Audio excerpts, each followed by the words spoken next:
يا من صليت بكل الأنبياء، يا من في قلبك رحمة للناس، يا من ألفت قلوبا بالإسلام، يا حبيبي يا شافعي يا رسول الله، بأمي وأبي فديتك سيدي، صلاة وسلام عليك يا نبي. حبيبي يا محمد أتيت بالسلام والهدى محمد.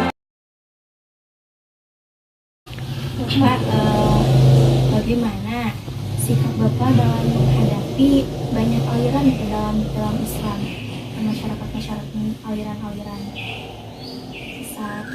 Terus ada Ya bagaimana kan? satu pertanyaannya itu. Ya, satu.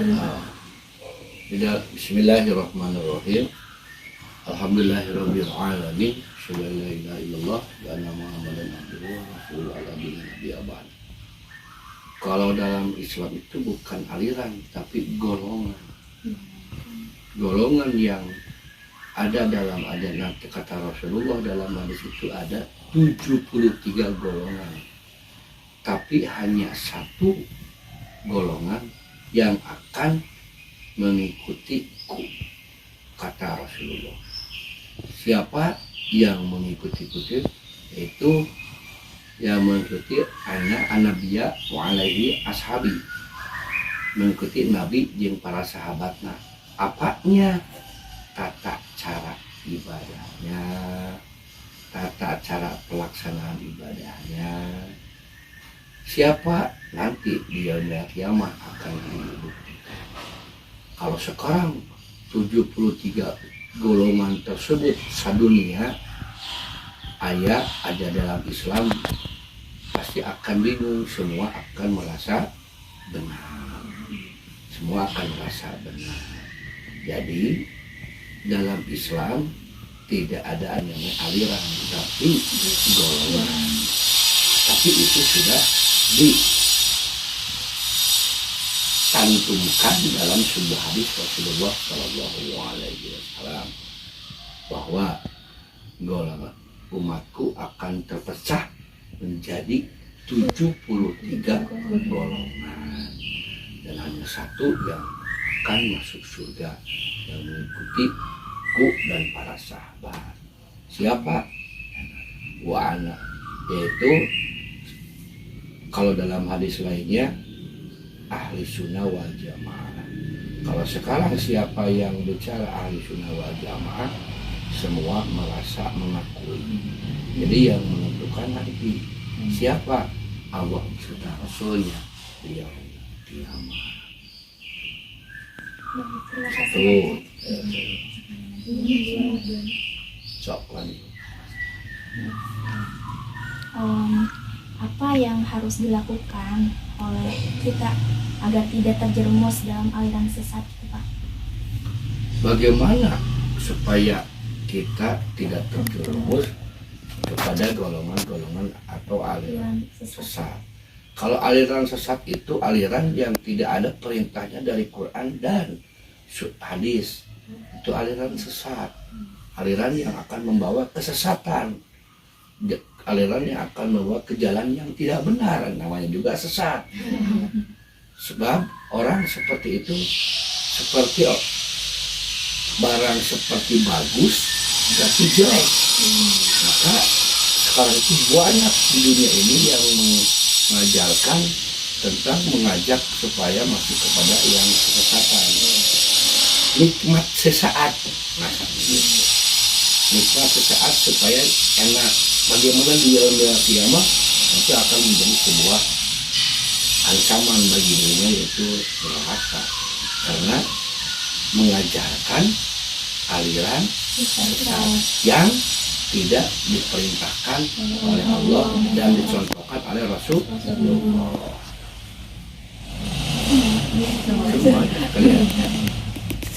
Menurut Bapak, aliran seperti apa yang dianggap aliran sesat itu?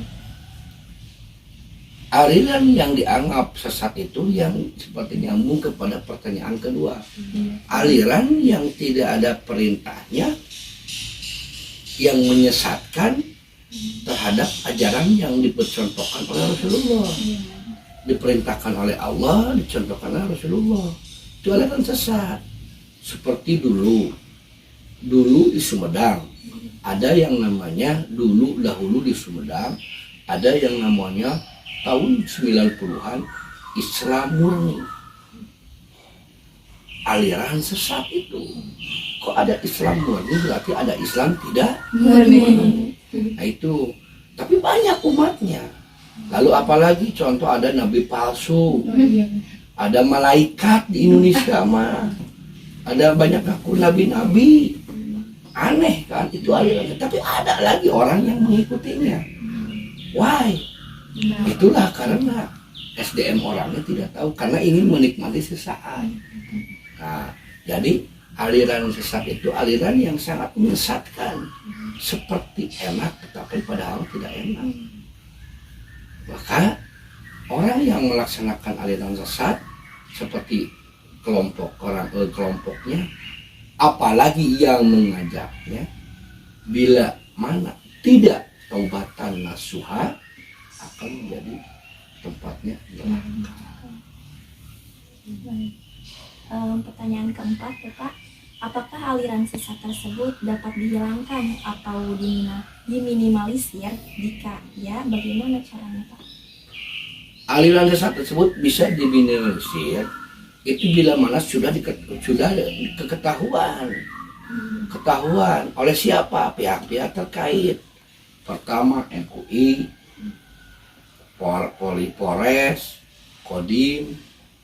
Kalau dulu itu Satpol PP. Dulu itu apa? Sekarang itu Kabag, apa namanya itu? Ya Allah, dulu itu apa namanya yang di alun-alun itu di samping DPR kan? Sekarang itu bisa dihilangkan, bisa jangan juga diminimalisir, tapi harus dihilangkan. Maka masyarakat harus kerjasama, harus melaporkan, dan itu akan kalau dilaporkan akan terbongkar dan akan disuruh taubat, suruh dibubarkan. Bagaimana kalau tidak terbongkar? Ya kalian tidak tahu. Apalagi tidak ada yang melaporkan. Tenang. Kalau tidak ada yang melaporkan berarti masyarakatnya tenang. Padahal dari tadi yang saya Bapak ucapkan bahwa kelihatannya enak padahal tidak enak.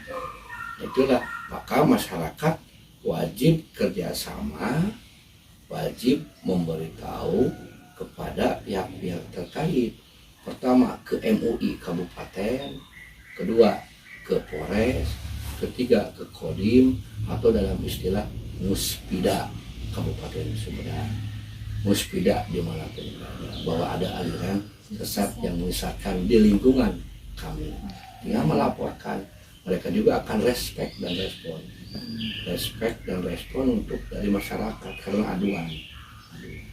Banyak sekali Pak. Sampai sekarang ada di mana nggak tahu. Karena apa? Ya itu dia kembali masyarakatnya, ada yang pasif, ada yang aktif. Ya. Baik Bapak, pertanyaan terakhir, apa penyebab munculnya aliran-aliran sesat?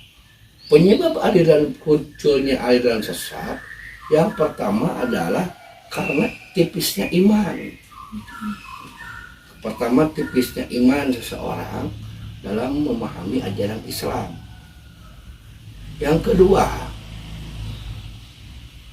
umat manusia pada umumnya, umat Islam pada khususnya, jarang dibiasakan tolabul ilmi bab agama, pengajian rutin, menelaah Al-Quran, menafsirkan Al-Quran.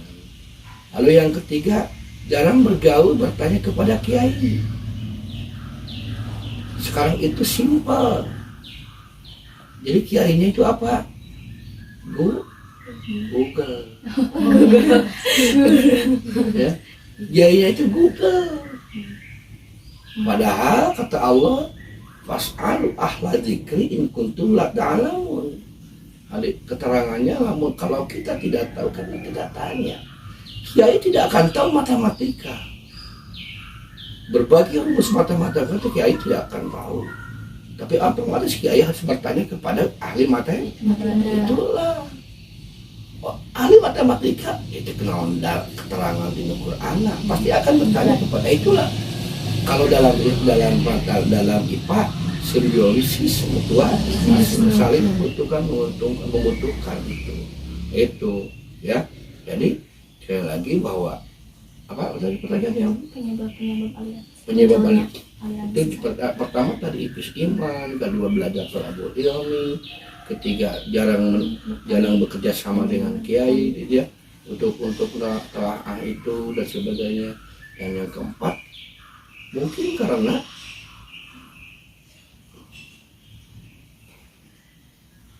godaan yang sangat instan oleh zaman now dan merasa cukup ku zaman now dengan istilah Mister Google. Jadi padahal itu salah, bukan tidak terlalu salah tapi ada salah, tidak terlalu salah tapi ada salah. Jadi maka akan muncul nantinya keegoan dan sebagainya. Kan padahal tidak begitu. Al-Quran itu wajib dibaca, ditelah ditanyakan. Al-Quran apa sih yang tidak bisa dilihat zaman sekarang?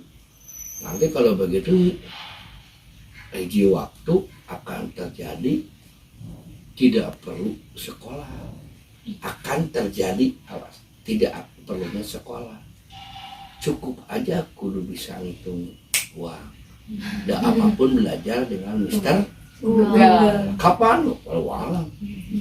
Apalagi zaman depan itu zaman lebih canggih, karena maka kata Rasulullah dalam hadisnya, didiklah anakmu karena anakmu akan mengalami sebuah zaman yang berbeda dengan betul.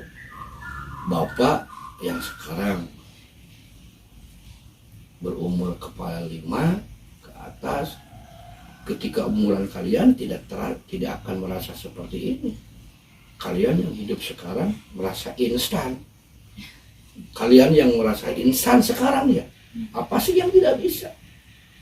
Makan tinggal Google, minum tinggal Google, nyuci piring Google, bersihkan di bulu apa sih? Tapi dia ada salahnya, apalagi nanti 10 tahun atau bahwa alam bisawab sebelum kejadian kiamat, kalau dia lebih super canggih, bahasanya super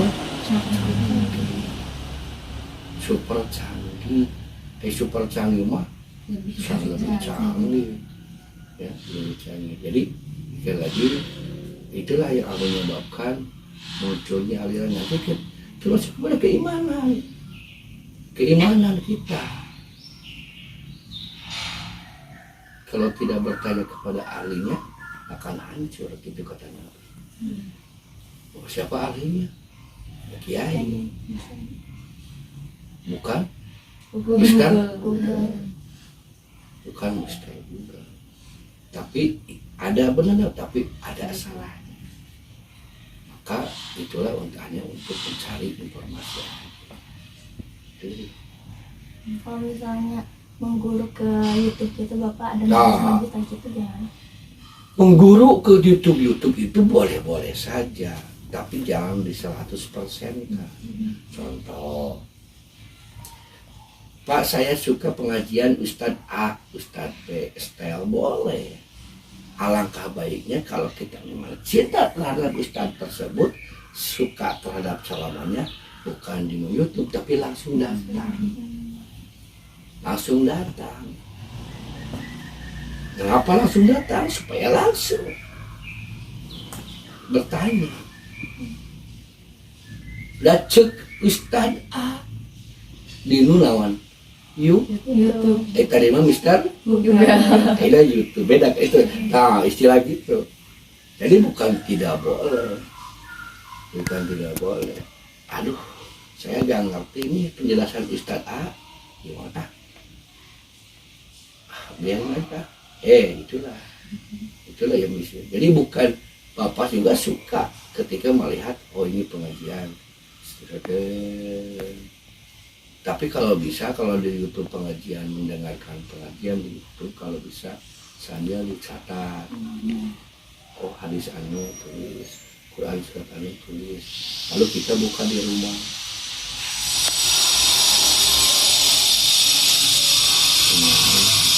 Kepaham katanya ini ke siapa?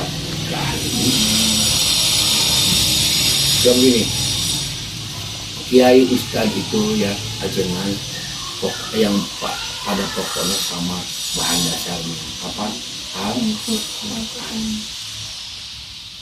Ditambah hadis-hadis yang mungkin mereka diyakini oleh dia contohkan gini. Kalau tidak bertanya kalian berlima. Kalau Bapak tanya tentang kangkung, masih beda-beda jawaban. Dan masa tamali di satu rasakan mungkin beda. Itu juga Al-Quran akan beda penafsiran, tapi akan satu penafsiran bila mana didukung dengan hadis. Sebagai ya, insya Allah ya. Udah. Jadi Bapak titip pada kalian yang masih muda-muda. Tingkat berapa sekarang? Baru masuk. Baru masuk. Oke lah. Insya Allah jadikan harga kalian. Jangan lupa sholat. Dan jangan lupa sholat. Jangan melalaikan sholat. Jangan meninggalkan sholat.